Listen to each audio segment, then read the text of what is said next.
Shalom. Shalom, terpujilah nama Tuhan. Puji lagi di Zoom. Shalom. Terima kasih untuk kehadirannya. Hari ini kita diberi kesempatan lagi oleh Tuhan untuk berkumpul di sini menyenangkan hati Tuhan dan juga untuk mendengarkan firman Tuhan hari ini. Hari ini kita dilayani oleh Bapak Pendeta Cornelius Bawengan dengan temanya itu sorga di mana. Agak sedikit penasaran sih kemarin, apalagi nggak dikasih ayatnya kan. Ini ayatnya nggak ada, katanya biar penasaran gitu ya. Jadi kira-kira apa ya yang firman Tuhan katakan hari ini kepada kita gitu. Tapi ya puji Tuhan karena Tuhan selalu bersama dengan kita. Apalagi di musim-musim saat ini, musim-musim yang banyak, tidak semua tapi hampir banyak yang tidak baik-baik saja gitu kan. Tapi Tuhan kita masih diberikan kesempatan untuk hadir, untuk mendengarkan firman Tuhan karena Tuhan sangat menyukai anak-anaknya yang mencari wajahnya, anak-anaknya yang ingin dekat dengannya. Kita naikkan pujian kita.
bisa memuji dan memuliakan Engkau, menyenangkan hati-Mu ya Tuhan, sehingga kami datang dan pulang dari sini tidak sama lagi ya Bapa Tuhan Allah. Terima kasih Engkau izinkan kami untuk membukakan hati-Mu. Terima kasih Tuhan. Haleluya, amin.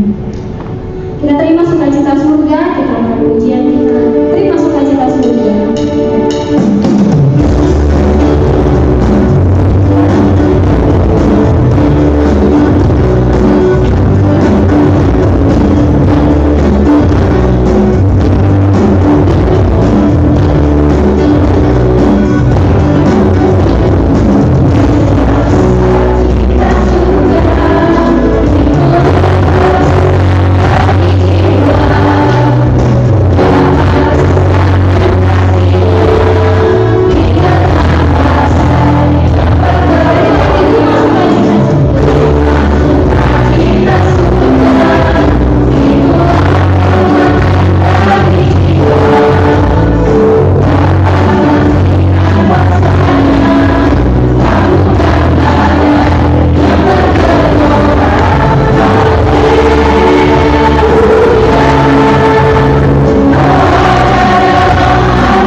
dan menghadirkan kasih setianya untuk kami ciptaanmu.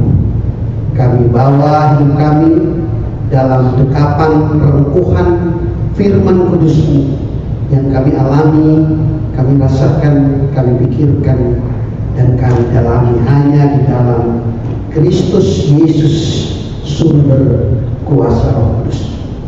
Amin. Shalom teman-teman.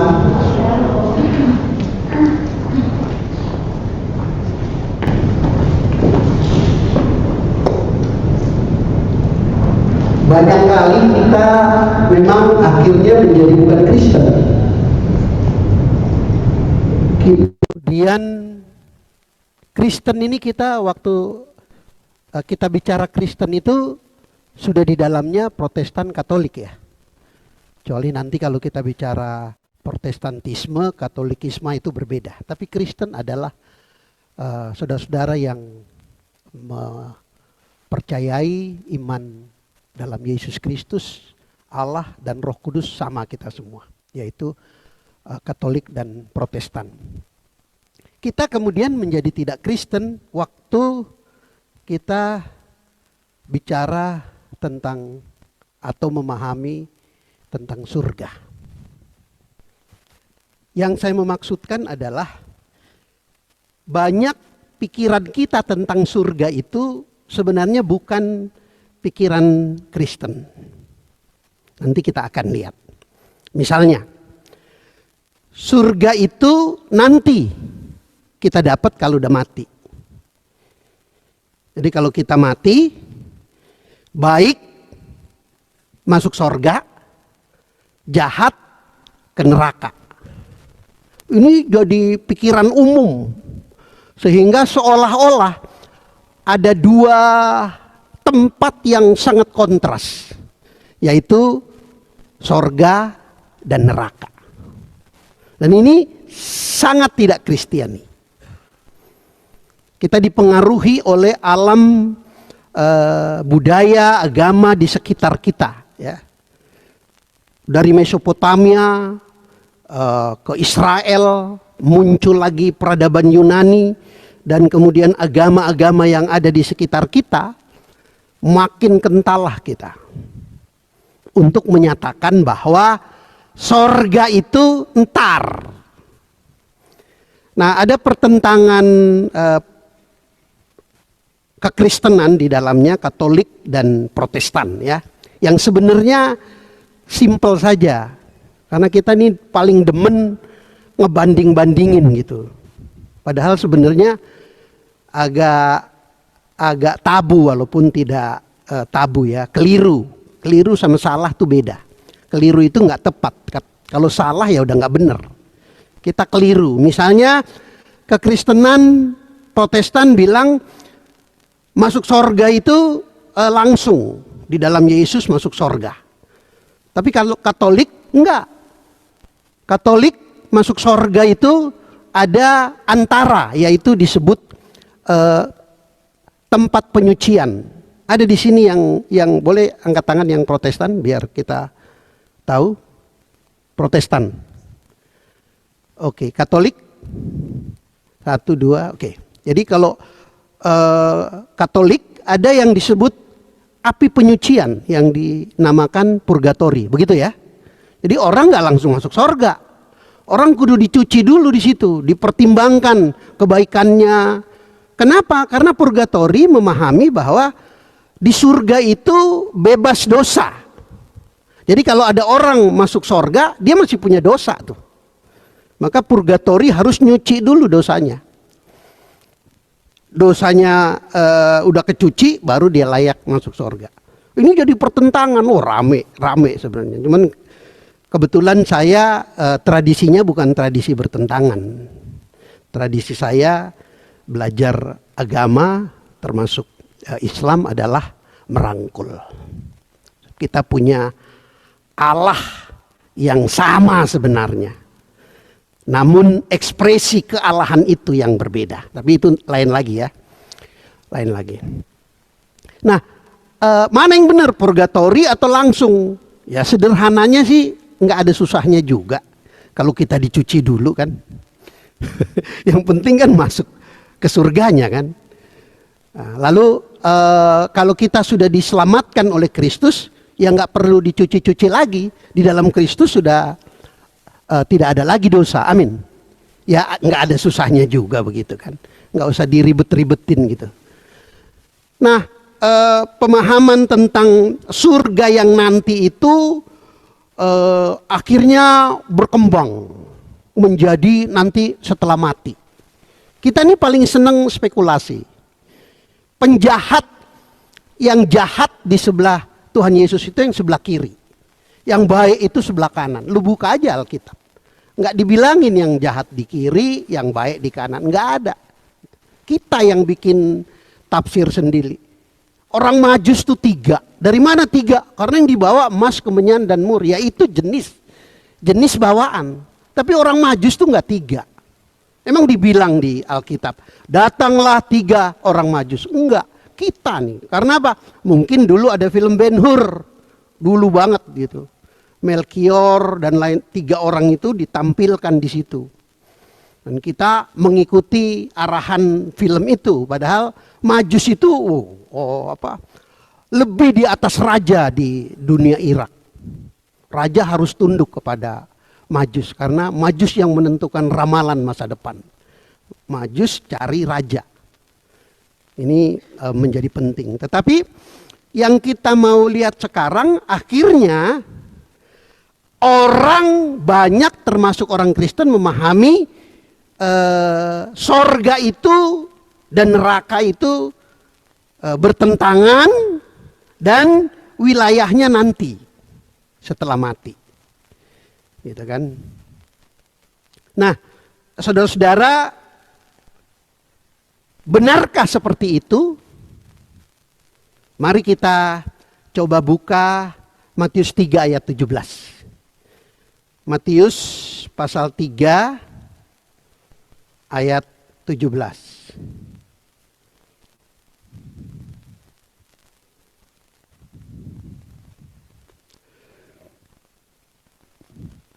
Lalu saya pakai terjemahan yang lama ya, bukan terjemahan baru.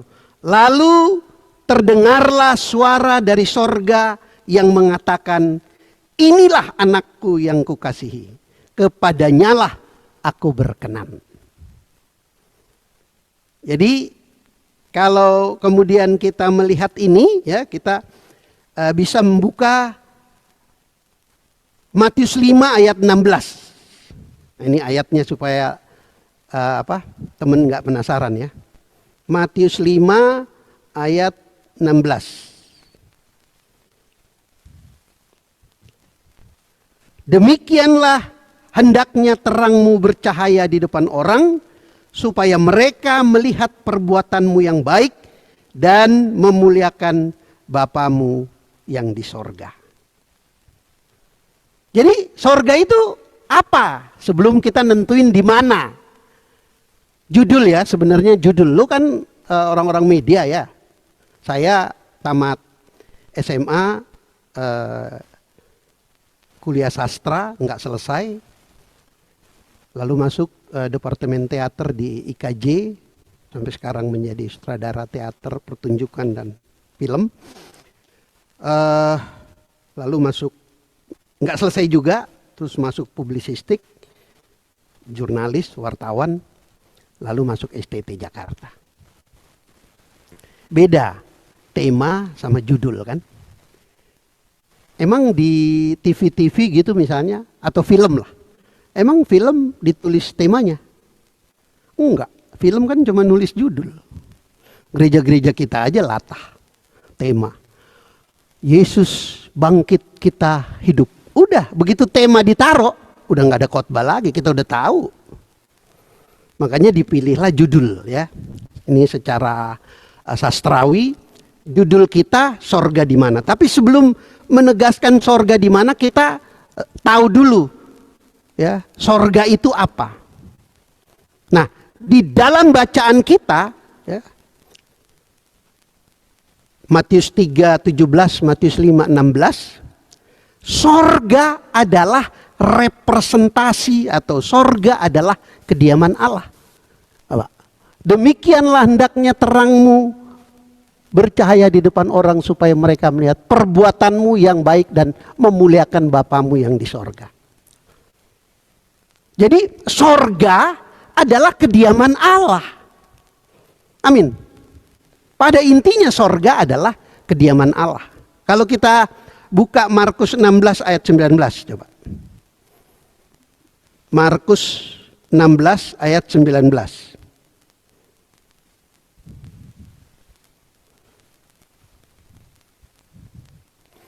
Sesudah Tuhan Yesus berbicara demikian kepada mereka, terangkatlah ia ke surga lalu duduk di sebelah kanan Allah. Sebelah kanan itu bukan berarti Allah di sebelah kiri Yesus, Yesus di sebelah kanan Allah. Bukan ya. Sehingga orang bisa bilang, gimana sih ini Tuhannya orang Kristen? Berarti Yesus bukan Tuhan dong. Dia duduk di sebelah kanan Allah, berarti sebelah kirinya Tuhan. Itu kalau berpikiran bahwa Allah itu benda. Kalau kita berpikir orang yang mengatakan bahwa orang Kristen itu Tuhannya tiga, dia terjebak pada Tuhan yang bendawi. Kita Tuhan bukan benda, Tuhan adalah roh, amin. Dan karena dia roh, dia bisa kita lihat dalam tiga pribadi, yaitu Allah, Yesus Kristus, Roh Kudus. Tapi satu hakikat, amin. Yang percaya bahwa Allah itu adalah Yesus Kristus dan Roh Kudus. Angkat tangan. Biar ketahuan nih, gue harus jelas dulu nih. Dokter kan kudu tahu lu bukan sakit jantung kan? Nah, jadi di sebelah kanan itu menyatakan otoritas. Nah, ini yang menarik juga ya kalau di dalam tradisi orang kawin. Kenapa perempuan yang menikah tuh selalu pakai apa? Di Anglo-Saxon atau Inggris pakai apa namanya? Seloyor panjang. Apa namanya tuh? Gaun yang panjang ke belakang. Kenapa? Lu pernah mikir nggak? Pernah? Pengen tahu nggak? Pengen tahu nggak? Biar karena khotbah yang baik itu bukan menyampaikan apa yang si pelayan firman, si pengkhotbah tahu. Khotbah yang baik adalah menyampaikan apa yang belum diketahui jemaat. Jadi apa tuh? Yaitu simbol untuk apa? Untuk menghapus jejak-jejak masa lalu. Jejak masa lalu tuh dihapus sama yang panjang itu. Lah terus kok kenapa cuma perempuan, Pak Pendeta? Nah, kita ingat cerita Sodom dan Gomora. Yang nengok ke belakang tuh perempuan. Maka terwakili melalui perempuan. Ini bukan soal gender ya. Nah, teman-teman, jadi sorga adalah kediaman Allah. Sorga bahkan menjadi representasi Allah. Sorga bukan lokasi. Sorga bukan tempat. Sorga bukan kondisi. Sorga bukan situasi. Di sorga nanti pakai baju putih, ikat kepala, mahkota emas. Wah, anak kecil tuh dari sekolah minggu kita tuh udah dicekokin tentang surga yang a place ya, kayak apa, Raja Wali place gitu. Allah yang roh kok bisa dikungkung oleh satu tempat? Enggak. Gitu. Saya tidak tampil dengan khotbah-khotbah moral ya. Kalau teman-teman, saudara-saudara mau cari khotbah moral ya nantilah, kan banyak nih. Saya mau menukik ke satu persoalan iman yang mungkin kita bisa salah. Dalam hal ini tentang surga. Jadi surga bukan lokasi, bukan tempat, bukan kondisi, bukan situasi. Dalam doa Bapa kami dikatakan, datanglah kerajaanmu, jadilah kehendakmu di bumi seperti di sorga. Jadi Allah mau bumi ini menjadi sorga. Kenapa bumi tidak bisa menjadi sorga? Karena seluruh kasih Allah itu nampak di dalam Yesus Kristus. Sekarang saya tanya, sambil ngobrol kita nih. Allah menciptakan manusia. Manusia ini cuma ciptaan, amin. Ya, ini dong apa nyaut. Jadi gue tahu kalau lu nggak gagu nih. Giliran firman Tuhan kan pada gagu semua gitu ya. Allah Sang Maha Pencipta menciptakan kita sebagai ciptaan. Kita yang ciptaan ini bisa nggak sampai ke hadirat Allah? Bisa nggak? Hah? Bisa? Ci, bisa nggak Ci? Kita yang ciptaan itu makhluk, ya. Allah Khalik Bisa nggak sang makhluk mencapai derajat martabat Allah? Ya, nggak bisa. Hah? Awalnya bisa. Di mana? Ya, sebelum Adam. Iya, itu sebelum ada penciptaan berarti. Sebelum Adam dan Hawa jatuh ke dalam dosa. Gue tanya sama lu sekarang. Waktu Adam dan Hawa di katakanlah Taman Eden, yang godain Hawa tuh siapa? Ular kan? Ular ya? Ular. Nah, gue tanya, yang naruh ular di situ siapa? Sure? Kalau Tuhan yang taruh ular di Taman Eden, masa dia nggak bilang Adam dan Hawa? Dia bilang kan, ada pohon pengetahuan yang baik dan jahat. Ya. Mestinya kalau Allah yang taruh ular di situ kan dia bilang, lu berdua, gua taruh ular di situ ya. Masa Tuhan nggak bilang? Kalau Tuhan yang taruh.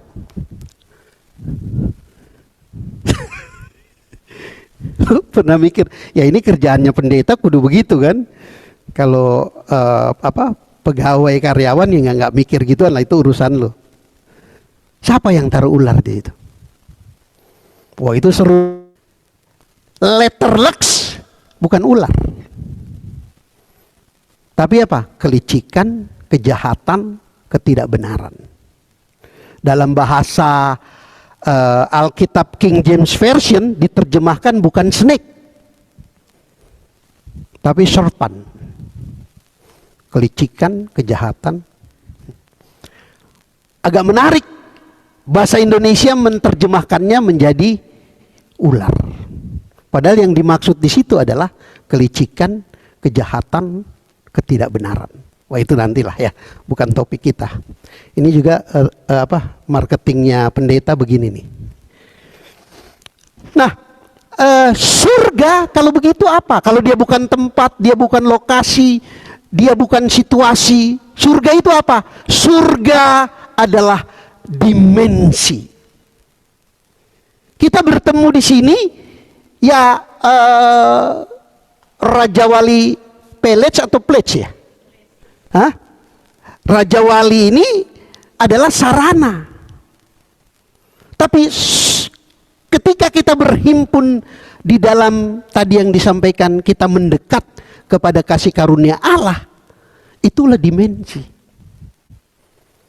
Jadi bukan duduk saudara, bukan teknisi teman-teman, tapi ketika saudara dan saya larut di dalam satu persekutuan dengan Allah, itulah dimensi.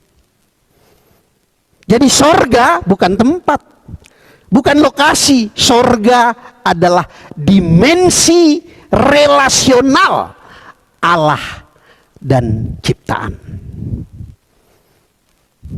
Nah, bukan tempat. Jadi ketika saudara terhubung dengan kasih setia Allah, saudara sedang berada di surga. Amin. Ya, kita nggak nyari-nyari sorga lagi.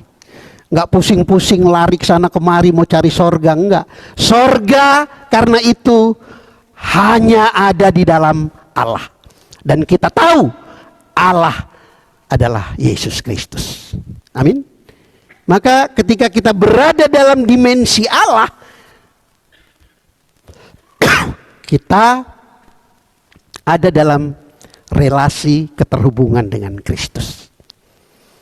Ketika kita putus dari keterhubungan dengan Kristus, maka kita keluar dari dimensi Allah.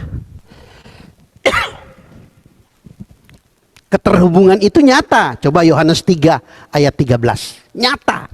Keterhubungan kita itu nyata. Yohanes 3 ayat 13. Segera sesudah Yosua nih. Yohanes. Beda nih Yosua sama Yohanes. Yosua anak kebun jeruk. Yosua, Yohanes 3 ayat 13. Tidak ada seorang pun yang telah naik ke surga selain daripada Dia yang telah turun dari surga, yaitu Anak Manusia. Siapa yang turun dari surga?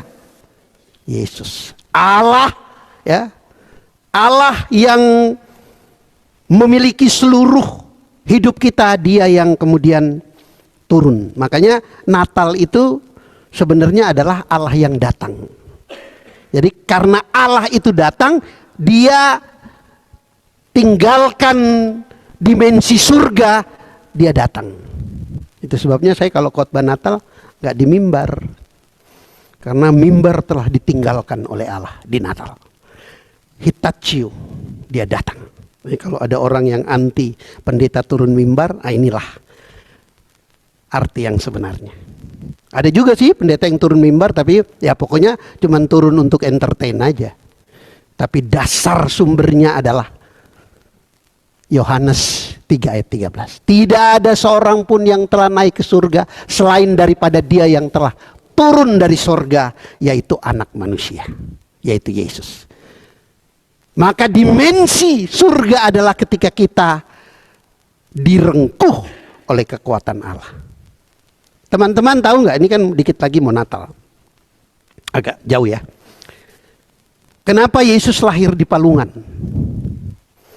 Nggak di tempat lain misalnya. Palungan di drama-drama gereja kan biasanya dibikin silang begitu ya. Kayak lekar tempat kitab gitu. Enggak. Palungan itu apa? Batu besar yang dibolongin. Untuk apa? Untuk makanan dan minumannya ternak. Dan Yesus lahir di situ, di dalam palungan. Apa artinya? Karena Yesus ada di dalam rahim Allah. Cekungan itu menunjukkan lubang di mana kalau ibu dia punya rahim. Itu sebabnya Allah tidak mau, bukan tidak bisa. Allah tidak mau langsung Dia menjadi manusia. Dia harus melalui nilai tatanan kemanusiaan melalui Maria. Dan saudara-saudara kita yang Katolik tidak menuhankan Maria. Kita aja yang nggak nyampe ke sono. Teman-teman kita yang Katolik bukan menuhankan Maria. Meskipun pada masa awal peradaban kekristenan ada kelompok yang kemudian salah menafsirkan bahwa karena Yesus adalah Allah yang dilahirkan oleh Maria, maka Maria menjadi Tuhan. Oh, ini sebenarnya yang dilawan oleh saudara-saudara kita yang sebelah. Jadi saudara-saudara kita dalam bagian yang paling sederhana, dia tidak menolak Allah Trinitas. Dia menolak ketika Allah dituhankan pada Bunda Maria. Nah, bagi saudara-saudara kita yang Katolik, nanti boleh tanya. Katolik tidak menyembah Maria. Katolik menghormati Maria sebagai prosedur rahim Allah. Dalam bahasa Arabnya, rahimi kulullah. Jangan ditulisin, ntar kita ngaji nih. Jadi saudara, surga adalah bagian dari dimensi Allah merengkuh saudara dan saya. Jadi setiap detik, setiap saat kita berada di surga Allah. Selama kita memiliki kedamaian, kasih, sukacita. Tapi di luar itu, saya pernah bertanya ke jemaat, kenapa Tuhan kok egois banget? Maunya Dia aja yang disembah. Jangan nyembah yang lain. Seolah-olah marah. Maka muncullah di berbagai media, Musa nggak bisa masuk ke Kanaan karena Musa ada dosanya. Musa nggak bisa masuk ke Kanaan karena Musa pernah berdosa. Dosanya dijabarin bla bla bla. Enggak. Kenapa Musa nggak masuk ke Kanaan? Karena Tuhan nggak mau Musa masuk Kanaan. Itu jawabannya. Ya, itu Tuhan nggak mau, nggak ada alasan. Tuhan mau Yosua yang masuk. Tuhan nggak mau direktur Raja Wali ini ibu. Itu hak Tuhan kan. Jadi jangan ukur Tuhan dengan kita. Lu berdosa, lu nggak bisa dekat ke Tuhan. Lu orang berdosa, ngaco lu. Bagaimana doa lu bisa didengar? Wah, itu kan mengukur Tuhan dari manusia. Enggak bisa. Saya melayani di satu gereja yang kaum marginal di Tanjung Priuk. Belagu-belagu aja nih gue pakai jas. Biasanya nggak begini. Itu di gang sempit di Jakarta International Stadium itu yang orang kegusur, itu ada tulisan, jangan hakimi saudaramu, lu bukan Tuhan. Benar nggak? Benar, karena kita suka mengukur Tuhan itu dari kalau saya baik nanti saya masuk surga, pret. Saudara baik atau tidak, kasih Allah lebih baik dari saudara. Dosa-dosa kita bukan menjadi bagian di mana kita tidak layak di hadirat Allah. Dosa-dosa kitalah yang mau dibetulkan oleh Allah melalui Yesus Kristus. Kita sering ukur Tuhan dengan diri kita, rajin masuk gereja, jabatan naik. Enggak, saudara naik jabatan karena Tuhan sayang sama saudara. Kerajinan saudara adalah respon. Kenapa kita harus mendekat pada Tuhan? Karena Tuhan mau saudara dan saya menjadi baik. Amin. Kalau kita jauh dari kebaikan Tuhan, maka resiko yang kita dapat adalah kejahatan. Karena itu, tetaplah mendekat pada Tuhan. Tadi ya, yang dicintai Tuhan kan orang yang rindu mendekat. Mendekat itu bukan cuma nyanyi, doa, sembahyang, itu ritual. Dan itu tipu muslihat semua. Tapi yang Tuhan mau adalah karena kasih Allah yang begitu besar untuk saudara, maka saudara harus ada di jalur kasih Allah. Amin. Coba angkat tangan. Angkat tangan.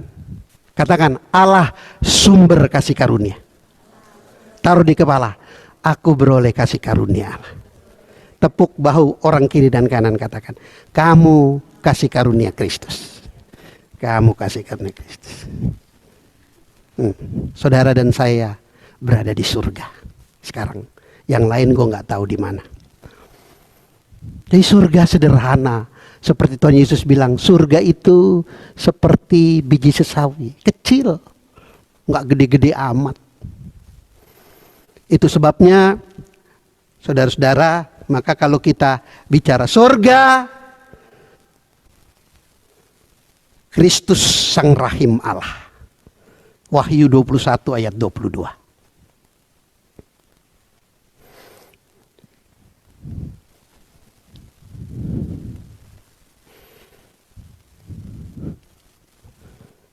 Surga adalah nama lain, ya. Dan aku tidak melihat bait suci di dalamnya, sebab Allah Tuhan yang Maha Kuasa adalah bait sucinya. Demikian juga anak domba itu. Gereja bisa hilang, bisa runtuh, bisa bubar, tapi kasih karunia Allah dalam Kristus tidak akan bubar. Amin. Dan saudara dan saya bisa hidup karena kasih karunia Kristus. Kita tidak jauh dari Tuhan. Kita sering menjauh dari Tuhan. Dan ketika kita menjauh dari Tuhan, kita keluar dari lingkaran kebaikan Allah. Nah, di sanalah kita kemudian bicara tentang iblis dan lain sebagainya. Saudara-saudara, surga bukan tujuan akhir, tapi realitas relasi Allah dengan kita. Itulah surga melalui Yesus. Surga bukan tempat situasi lokasi setelah kematian. Tapi surga adalah dimensi ketika saudara direngkuh oleh kasih karunia Allah. Di sanalah. Jadi surga amat sangat tergantung kita dong? Enggak juga. Karena itu upaya kita. Tetapi surga adalah daya rengkuh Allah untuk saudara dan saya. Jika saudara hidup di dalam Kristus, dalam damai, kasih, sukacita, dan keadilan, maka saudara sampai di dalam kasih kemurahan Allah. Ya enggak? Siapa namanya? Yang belakang tuh main handphone terus dia. Gue nggak tahu dia dengerin apa enggak. Mudah-mudahan dia punya multitasking yang kuat ya. Kenapa di pesawat orang nggak boleh buka handphone waktu take off sama landing? Kenapa? Enggak. Oh, canggih sinyalnya. Masa keganggu? Chatting lo, update lo kebaca pilot. Makanya pilot nggak boleh dipusingkan oleh begitu-begituan. Naik, menara kontrol bilang, ya sekarang naik. Pilot baca. Emak-emak WA sama suaminya, Pak nanti aku turun ya, turun di Kuala Namu. Kebaca pilot turun, dia turun, nyungsep, mati satu pesawat. Gara-gara emak-emak buka handphone. Artinya ibadah itu saudara hanya bisa menerima sinyal dari Tuhan. Ya, saya nggak mau jadi hakim ya untuk saudara yang masih handphonean di ruang ini. Jadi kalau masih ya bertobatlah. Kita tidak jauh dari Tuhan. Kita menjauh dari Tuhan. Amin. Dengan berbagai cara. Surga menjadi satu kekuatan untuk saudara. Lalu pertanyaan, di mana surga? Sederhana. Di mana surga? Kalau surga adalah seperti yang saya gambarkan tadi, maka pertanyaan kita dalam judul surga di mana? Di mana surga? Di hati lagi diperiksa, ribet banget tuh biologis. Di mana surga? Ya? Di mana saja. Itu malah nggak jelas tuh. Ya? Di sini. Enggak, ini Raja Wali. Ya?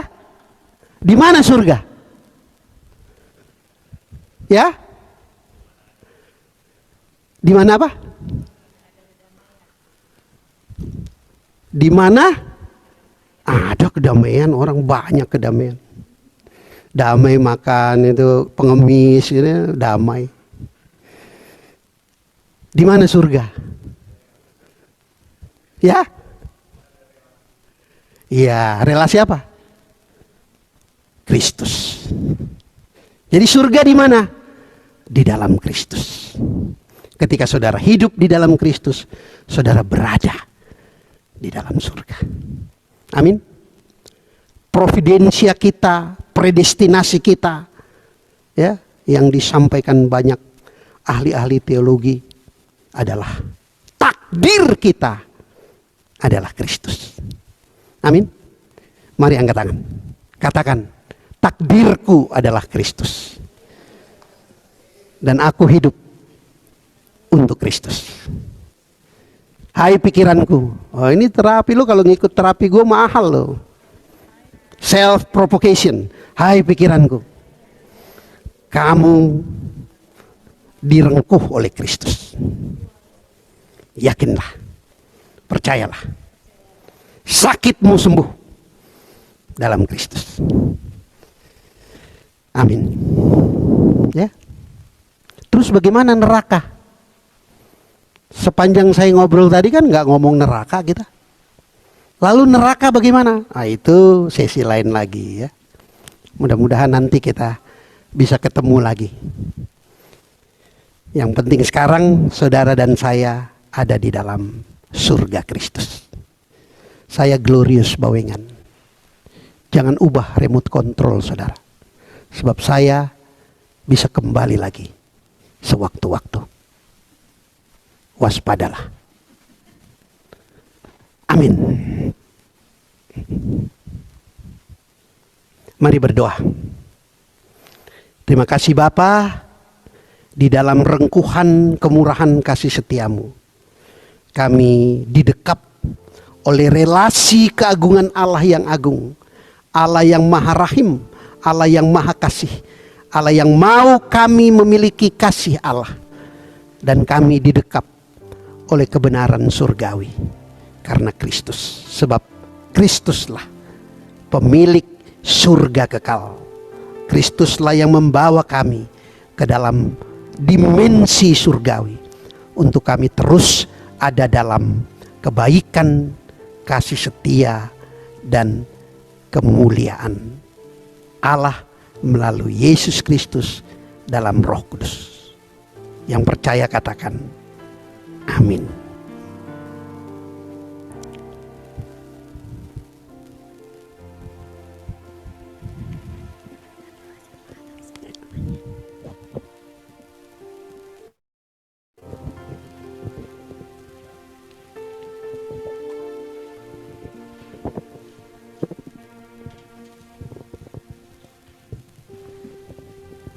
Terpujilah Tuhan.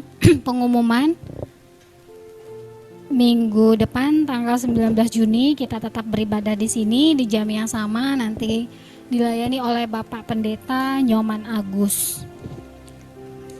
Terima kasih untuk kehadirannya hari ini. Terima kasih untuk pembicara, pelayan Tuhan, pemusik, singer, WL, semuanya. Terima kasih.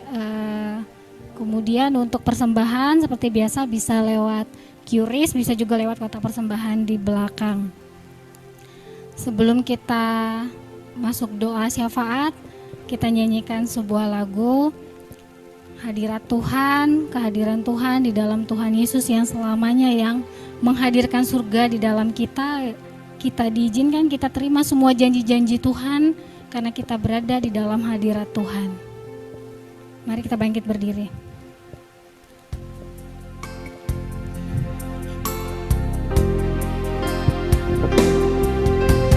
Hadirat-Mu yang membawaku, terima semua janji-Mu, mengubah hidupku menjadi indah.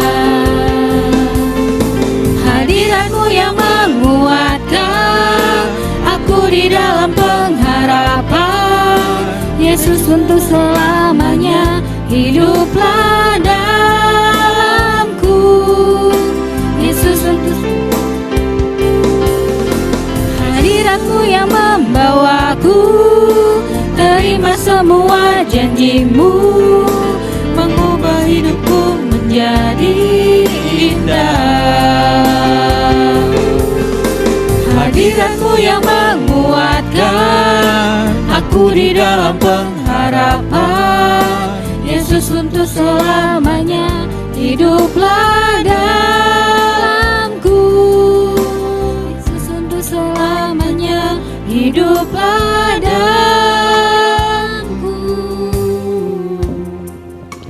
Saudara silakan duduk, kita akan berdoa syafaat. Bapa di surga, kami bersyukur kemurahan kasih setiamu menghampiri kami, mendekap kami, untuk kami menjadi baik, benar, dan terhormat bagi Allah dan juga bagi seluruh isi dunia ini. Kami bawa kekasih kami PT Raja Wali Group dan semua bisnis unit yang di dalam naungannya. Kami percaya Tuhan adalah sumber kasih karunia untuk terus menjadikan efek dampak berguna bagi banyak orang, bagi seluruh sistem-sistem yang berjalan. Kami percaya ada dalam harmoni kasih kemurahan Tuhan kami Yesus Kristus.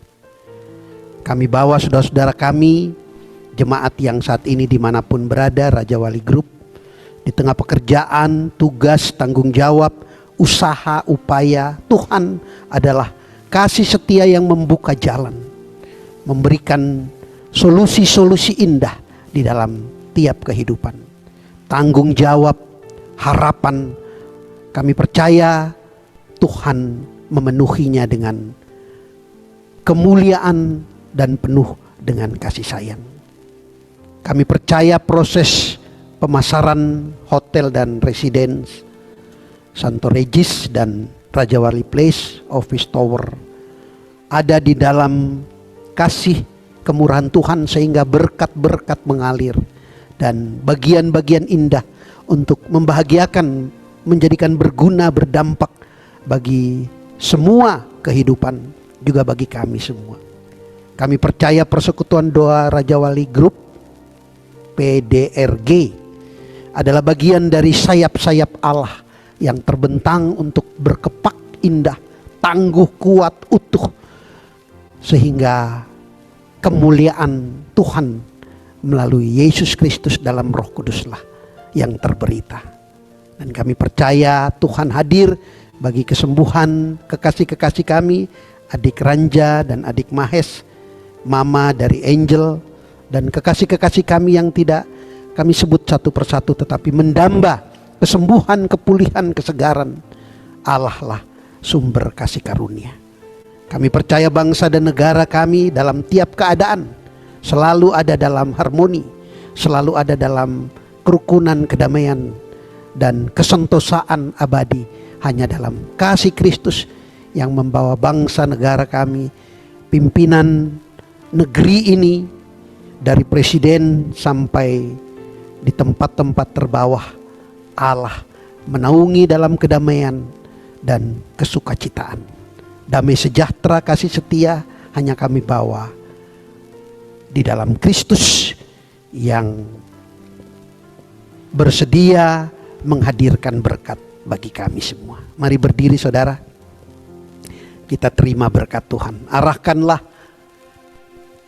iman, hati, pikiran, kalbu, jiwa saudara pada berkat Tuhan. Kasih karunia Allah Bapa, cinta tulus Yesus Kristus, dan penyertaan Roh Kudus menyertai semua orang yang percaya dalam Kristus. Surga kekal menjadi milik kita sekarang sampai selama-lamanya. Amin.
bersyukur.